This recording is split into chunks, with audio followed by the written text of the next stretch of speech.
dedilar. Shunda payg'ambar alayhissalom ochlikdan dedilar, qarang. Rasulullohning qonlari ochagan o'sha mahal.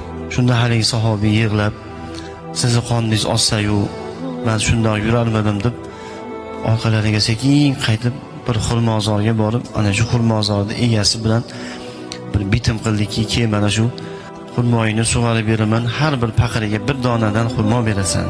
Necha paqirdir suv toshib xurmolarni sug'orib berdi, evaziga bir hovuch xurmolik bo'ldi.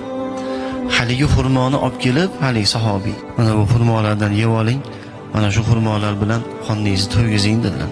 Payg'ambar sollallohu alayhi xurmolardan olib yer ekanlar, "Shu xurmolarni borib ishlab qiynalib men uchun olib keldingmi?" dedilar payg'ambar sollallohu alayhi vasallam. "Ha, ey Allohning rasuli, nima uchun bu ishni qilding? Sizni yaxshi ko'rganligim sababli" dedilar. Payg'ambar sollallohu alayhi xurmoni yerkanlar, "Ha, meni yaxshi ko'rasanmi?" "Nihoyatda yaxshi ko'raman ya Rasululloh."